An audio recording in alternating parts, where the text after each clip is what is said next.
बिस्मिल्लाहिर्रहमानिर्रहीम। अस्सलाम वालेकुम। एक तरफ तो यमन के ताबड़तोड़ हमले जारी हैं, दूसरी जानिब एक अजीब डेवलपमेंट हुई है कि इंडिया की जानिब से अपनी नेवी के स्पेशल कमांडोज और तकरीबन 12 के करीब उनके यानी वॉरशिप और डिस्ट्रॉयर, यानी इसमें से 2 डिस्ट्रॉयर उनके और इनके जो फ्रंट लाइन वॉरशिप है यानी 2 और 10 के करीब उनके जो वॉरशिप है वो रवाना कर दिए हैं उन्होंने और डिप्लॉय कर दिए हैं। कहाँ पर? गल्फ ऑफ एडन में, जहाँ पर हालिया हमला किया था हुसियों ने, और उन्होंने अमेरिका और बरतानिया की शिप्स पर हमला किया था, बिल्कुल रेड सी का कोना जो लगता है। और इसके अलावा उन्होंने हालिया जो बुरी तरह इन पर हमले और तबाही की, इसके अलावा इन्होंने जो वेस्टर्न अरेबियन सी है वहाँ पर भी सर्वेलियंस एयरक्राफ्ट और ये दूसरी तमाम चीज़ें इन्होंने डिप्लॉय कर दी हैं। अब ये भारत ने अब तक की सबसे बड़ी डिप्लॉयमेंट की है, तैनातियां की हैं इस रीजन के अंदर। जब से भारत का कयाम हुआ है तब से लेकर आज तक कभी भारत ने इतने हाई लेवल पर अपनी सिक्योरिटी कमांडोज, ये वॉरशिप और ये तमाम चीज़ें रवाना नहीं की जितनी आज की हैं। यानी आप अंदाज़ा कर लें कि 76 सालों में उन्होंने ये काम नहीं किया जितना अब किया, और ये सारा यमन के हमलों यानी हूसियों के हमलों के बाद है।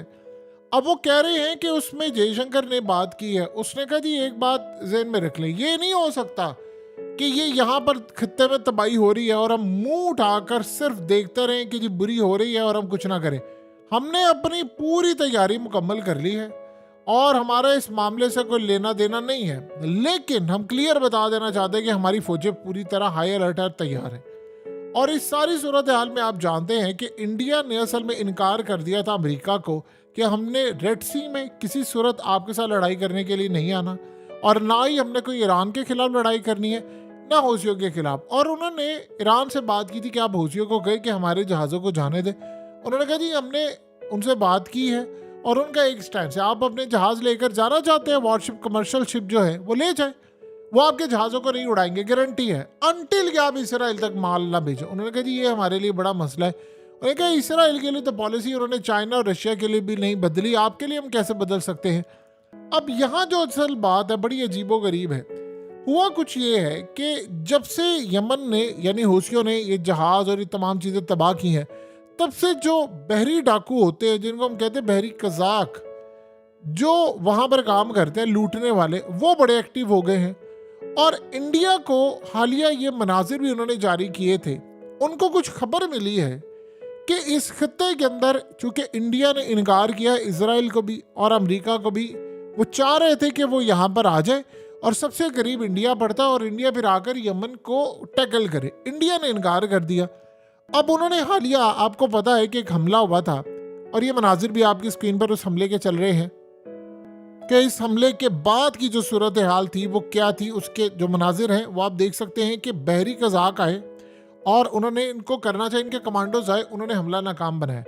असल में ये अमेरिका का प्लान नाकाम हुआ था। ये बड़ी अजीब बात है।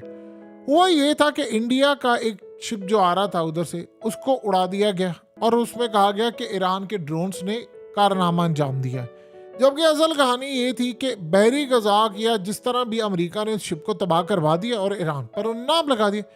फौरी तौर पर तेहरान और दिल्ली का राब्ता हुआ, यानी कॉल्स गई फॉरेन मिनिस्टर की। उन्होंने कहा जी हमारा कोई हाथ नहीं है, हमने नहीं किया, ये अमेरिका का गेम है।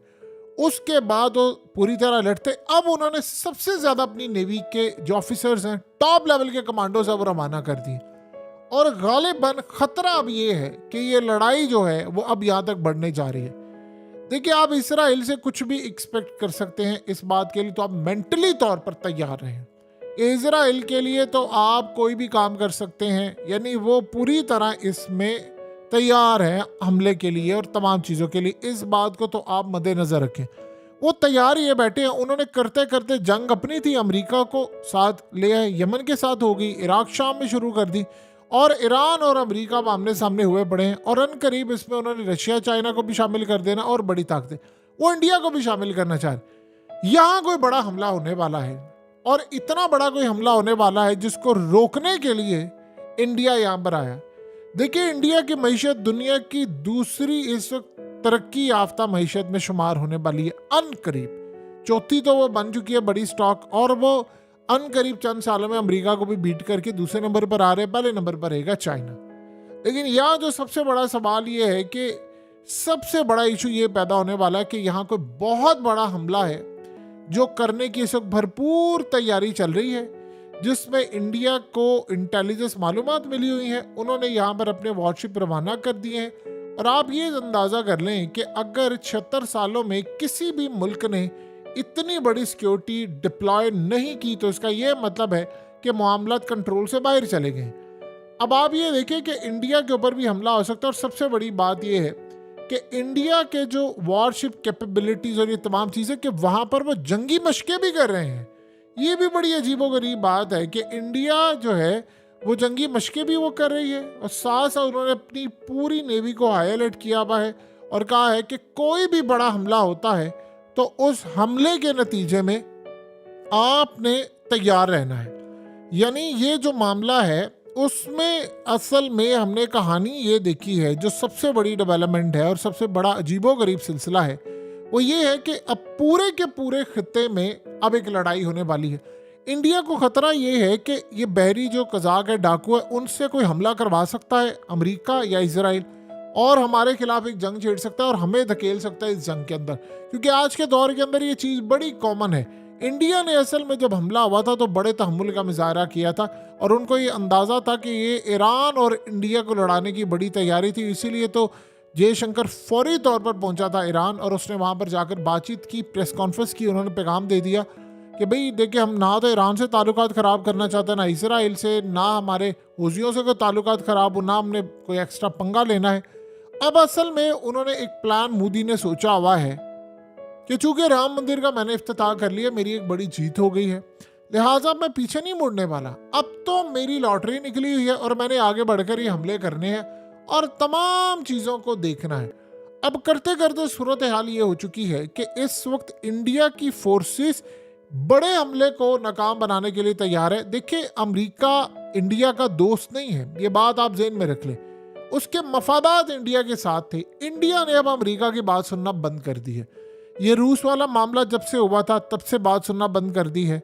और यूरोप ने जब कहा था आप रशिया के साथ, अब तो आप सोचिए अगर इंडिया तेल ना ले तो ये सारा यूरोप पूरी तरह तबाह हो जाए। वो रूस से तेल लेता और इनको देता है।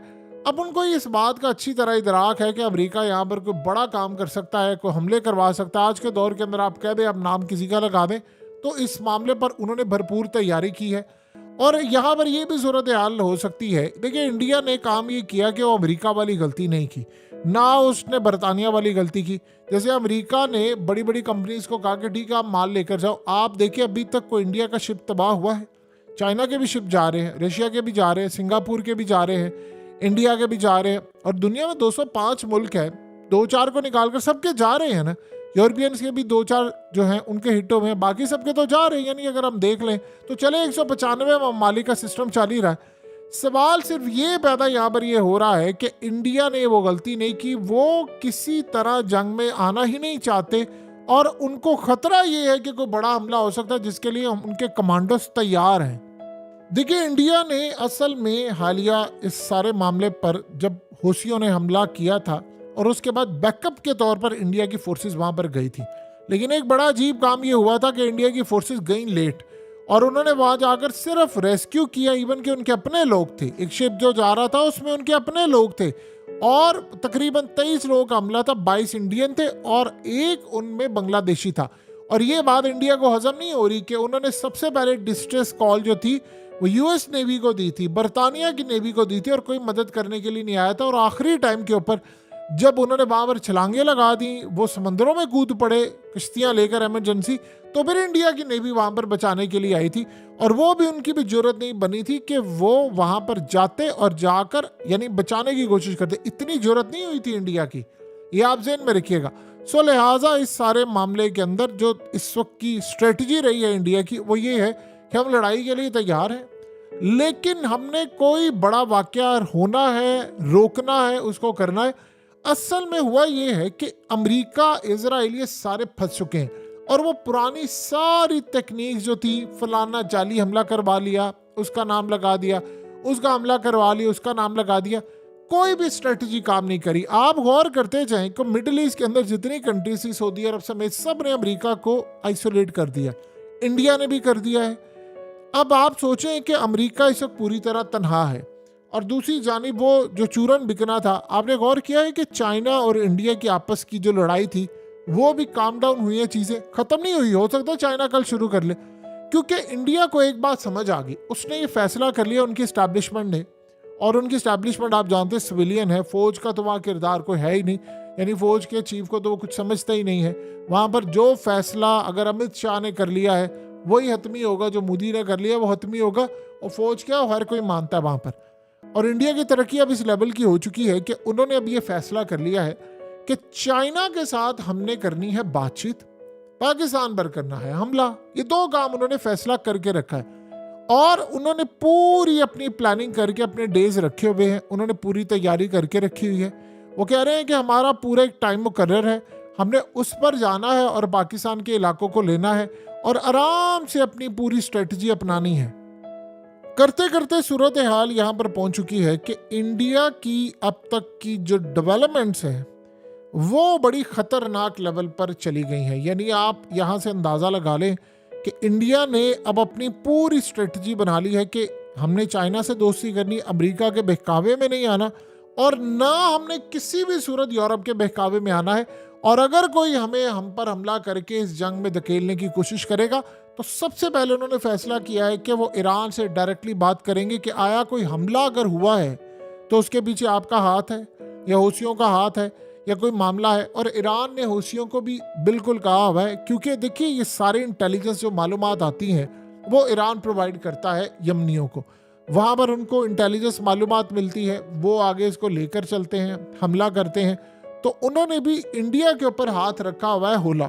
अब सोचे ज़रा, इंडिया ने इस सारे मामले को ईरान और हूसियों के साथ अपनी दोस्ती बढ़ाने के लिए क्या काम किया है। उन्होंने कहा है ईरान को कि हम आपसे ज़्यादा तेल लिया करेंगे। देखिए इंडिया दुनिया में सबसे ज़्यादा यानी चाइना के बाद तेल कंज्यूम करने वाला मुल्क है, दूसरे नंबर पर आता है। उसकी आबादी देखिए ना कितनी ज़्यादा है, तो वो दुनिया में सबसे ज़्यादा यानी तेल कंज्यूम करने वाला मुल्क इस वक्त बन चुका है। तो कोई भी मुल्क इंडिया से अपने ताल्लुकात ख़राब नहीं करता। और इस सारे मामले पर वो देख रहे हैं अपनी कौम को, उन्होंने असल में ये बताया है कि देखो पाकिस्तान की मईशत का क्या हाल हो गया, वहाँ पर कोड़ी कोड़ी को मोहताज हो गए हैं, तो मैंने तुम्हारी मईशत कहाँ पर पहुँचा दी। और इसमें कोई दो राय नहीं, इंडिया की मईशत आसमान को छू रही है और इस वक्त उसको कोई बीट नहीं कर सकता। देखिए इंडिया इस वक्त सुपर पावर की दौड़ में है और वो अचीव भी कर सकते हैं। फिलहाल तो अगला जो दौर है वो है चाइना का, और हो सकता है उससे अगला दौर इंडिया को। इंडिया इस वक्त इतनी बड़ी जियांट यानी सूरत हाल उसकी हो चुकी है, वो इतना बड़ा जियांट बन चुका है कि आप अब उसको हरा नहीं सकते।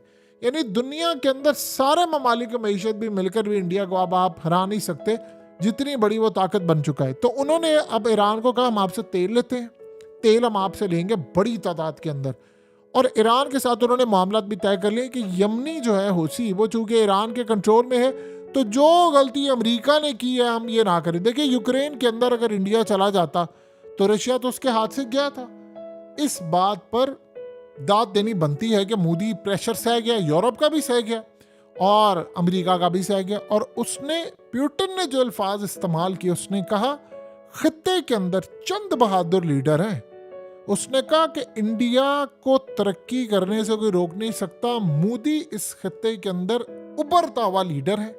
और उसने जिस तरह इंडिया के मईशत को टॉप लेवल पर ले गया है, इसीलिए हमारी एक कंपनी ने सिर्फ हम बताएं तो 23 अरब डॉलर इंडिया में इन्वेस्ट किए। अब आप सोचे जरा, हुआ ये था कि अमेरिका ने कहा इनको कि आपने किसी सूरत जाना नहीं है रशिया के साथ। मोदी ने स्टैंड ले लिया उस वक्त। अब रशिया ने जब ये देखा तो रशिया की एक लॉटरी भी निकल आई कि यूरोप तेल भी ले रहा है। मोदी ने काम ये किया, 40% सस्ता तेल भी ले रहा था, यूरोप को बेच भी रहा है, यूरोप की मजबूरी भी बन गया। S-400 भी ले लिया, अमेरिका के आगे भी खड़ा हो गया और उसने रूस के खिलाफ नहीं गया और रूस से वो तमाम चीज़ें भी लेता रहा। अब करते करते सूरत हाल ये पैदा हुई कि रूस ने अपनी कंपनीज को कहा कि जाओ इन्वेस्ट करो।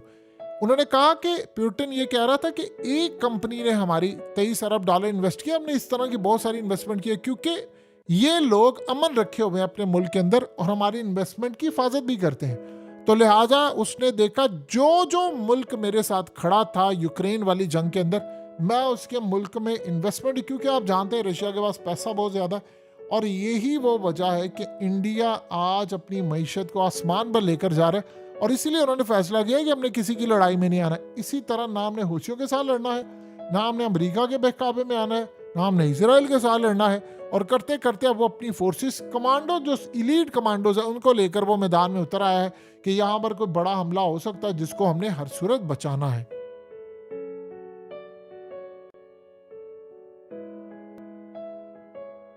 हकीकत टीवी को सब्सक्राइब करना मत भूलें, वीडियो को लाइक करें, शेयर करें और कमेंट सेक्शन में अपनी राय का इजहार ज़रूर करें।